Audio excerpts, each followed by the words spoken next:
আসসালামু আলাইকুম। সংবাদে আপনাদের সবাইকে স্বাগত জানাচ্ছি। আমি ফিরোজ তোহা। শুরুতেই আরবে কেবলস সংবাদ শিরোনাম। বাংলাদেশের সর্বশেষ গুরুত্বপূর্ণ আপডেট সংবাদে আপনাকে স্বাগত। শুরুতেই সংবাদ শিরোনাম, পরে বিস্তারিত। শুরুতেই জানাবো, পোষ্য কোটা বাতিলের দাবিতে বিক্ষোভে উত্তাল জাহাঙ্গীরনগর বিশ্ববিদ্যালয়। আগের মতো পোষ্য কোটা বহাল রাখার দাবিতে কর্মকর্তা কর্মচারীদের লাগাতার কর্মবিরতি এবং বিক্ষোভ কর্মসূচির বিরুদ্ধে বিক্ষোভে উত্তাল হয়ে উঠেছে জাহাঙ্গীরনগর বিশ্ববিদ্যালয়ের জাবি। এরপর জানাবো, সংস্কার কমিশনের রিপোর্ট প্রকাশ ৮ই ফেব্রুয়ারি। সংস্কার কমিশনের রিপোর্ট আগামী ৮ই ফেব্রুয়ারি প্রকাশ করা হবে। মঙ্গলবার ৪ই ফেব্রুয়ারি সন্ধ্যায় ফরেন সার্ভিস একাডেমিতে ব্রিফিংকালে সব তথ্য জানিয়েছেন আইন উপদেষ্টা ড আসিফ নজরুল। এদিকে ১৫ বছরের জঞ্জাল পরিষ্কার করেই হতে হবে নির্বাচন, বললেন বাংলাদেশ জামাত ইসলামের সেক্রেটারি জেনারেল। বাংলাদেশ জামাত ইসলামের সেক্রেটারি জেনারেল মিয়া গোলাম পরোয়ার বলেছেন, বাংলাদেশের মানুষ ২০১৪, ২০১৮ ও ২০২৪-এর মতো কোনো নির্বাচন আর দেখতে চায় না। অন্তর্বর্তীকালীন সরকার যে নির্বাচনের প্রস্তুতি নিচ্ছে, সেই নির্বাচন হতে হবে পুলিশ, সিভিল প্রশাসন সংশ্লিষ্ট সকল রাষ্ট্রীয় অর্গানগুলো সংস্কার করে একটি অবাধ, সুষ্ঠু ও গ্রহণযোগ্য নির্বাচন। এবারে জানাবো, বৈষম্যবিরোধী ছাত্র আন্দোলনে নিহতের বাড়িতে হামলা। নওগাঁর মান্দা উপজেলার কসব ইউনিয়নের বৈষম্যবিরোধী ছাত্র আন্দোলনে নিহত শহীদ রাসেলের বাড়িতে হামলা চালিয়েছে দুর্বৃত্তরা। গত দিবাগত রাতে এবং আজ সকাল ৮টার সময় এই হামলার ঘটনা ঘটে। নিহত শহীদ রাসেলের পিতা পিন্টু রহমান জানান, পূর্ব শত্রুতার জের ধরেই গ্রামের প্রতিবেশী রফাতুল মণ্ডলের সন্ত্রাসী বাহিনী দেশীয় অস্ত্রশস্ত্র নিয়ে আমার বাড়িতে ২ দফায় হামলা চালায়। এই ঘটনায় নিহত শহীদ রাসেলের পিতা পিন্টু রহমান মান্দা থানায় একটি অভিযোগ দায়ের করেছেন। হামলার পর থেকেই আতঙ্ক বিরাজ করছে ওই পরিবারের মধ্যে।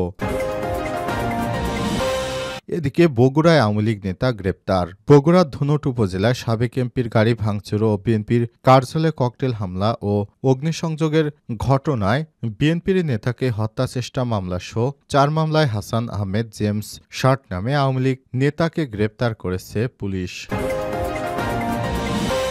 এবং সর্বশেষ জানাবো, লিবিয়ার ভূমধ্যসাগরে গোপালগঞ্জের ৩ যুবকের স্বপ্নের সলিল সমাধি।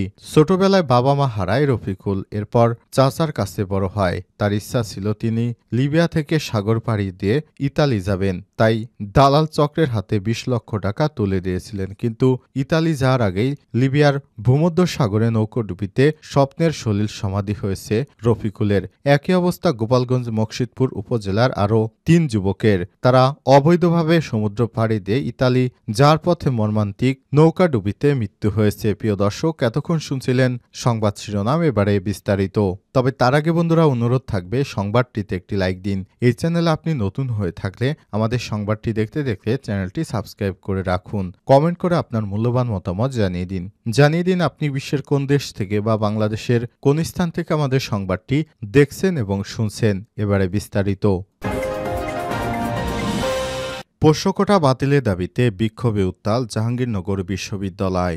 আগের মতো পোষ্য কোটা বহাল রাখার দাবিতে কর্মকর্তা কর্মচারীদের লাগাতার কর্মবিরতি এবং বিক্ষোভ কর্মসূচির বিরুদ্ধে বিক্ষোভে উত্তাল হয়ে উঠেছে জাহাঙ্গীরনগর বিশ্ববিদ্যালয় জাবি। মঙ্গলবার ৪ই ফেব্রুয়ারি বিশ্ববিদ্যালয় নতুন রেজিস্ট্রার ভবনের সামনে কর্মকর্তা কর্মচারীদের বিক্ষোভ মিছিলে একাধিক শিক্ষার্থীকে হেনস্থারও অভিযোগ উঠেছে। ফলে আবারও বিশ্ববিদ্যালয়ের সকল শিক্ষার্থী দলমত নির্বিশেষে এক হয়ে পোষ্য কোটা বাতিলের দাবিতে আন্দোলনে নেমেছে। দুপুর ২টার দিকে বিশ্ববিদ্যালয় বটতলা এলাকা থেকে মিছিল নিয়ে সকল হল ঘুরে নতুন প্রশাসনিক ভবনের নিচে জড়ো হয়েছে শিক্ষার্থীরা।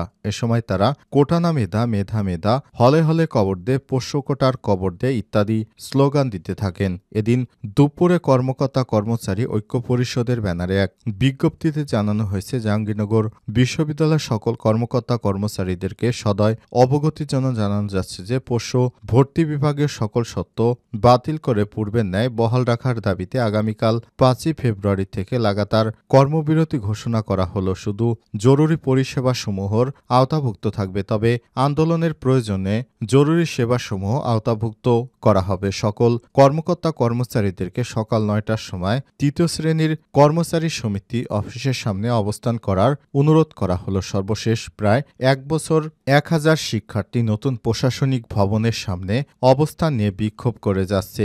এখন পর্যন্ত প্রশাসনের কাউকে কথা বলতে দেখা যায়নি। উল্লেখ্য যে জাহাঙ্গীরনগর বিশ্ববিদ্যালয়ের দাবি পোষ্য কোটা নিয়ে বৈষম্যবিরোধী ছাত্র আন্দোলনের নেতৃত্বে চলমান বিক্ষোভের পর আন্দোলনের প্রেক্ষিতে প্রশাসনের একটি সংস্কার কমিটি গঠন করা হয়েছে।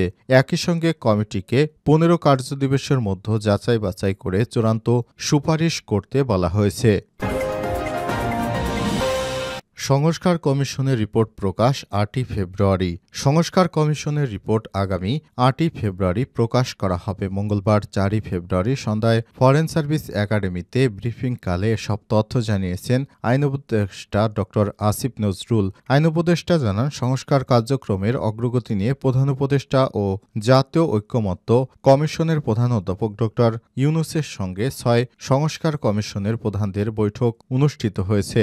এ সময় তিনি বলেছেন, সংস্কার কমিশনারগুলোর পূর্ণাঙ্গ রিপোর্ট আগামী 8ই ফেব্রুয়ারি প্রকাশিত হবে। এদিন সংস্কার কমিশনের প্রধানরা মিলে সংস্কার কার্যক্রমে আশু করণীয় স্বল্প, মধ্য ও দীর্ঘমেয়াদী কি সে সম্পর্কে সুপারিশমালা পেশ করবেন। সংস্কার কমিশনের পূর্ণাঙ্গ প্রতিবেদন ও সুপারিশ বিভিন্ন রাজনৈতিক দল এবং জুলাই গণ অভ্যুত্থানে যে শক্তিগুলো রয়েছে তাদের কাছে সেদিনই পৌঁছে দেওয়া হবে।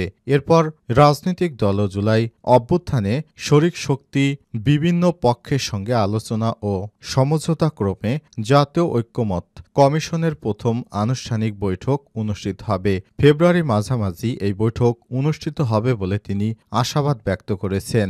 আসিফ নজরুল বলেছেন, রাজনৈতিক দলগুলোর সঙ্গে আলাপ আলোচনা করে দিনক্ষণ চূড়ান্ত করা হবে। জাতীয় ঐক্যমত কমিশনের প্রথম বৈঠক কমিশন প্রধান অধ্যাপক মোহাম্মদ ইউনূসের সভাপতিত্বে অনুষ্ঠিত হবে। সেখানে সকল রাজনীতির দল ও আন্দোলনের পক্ষে সকল শক্তির প্রতিনিধিদের পাশাপাশি কমিশন প্রধানরাও থাকবেন।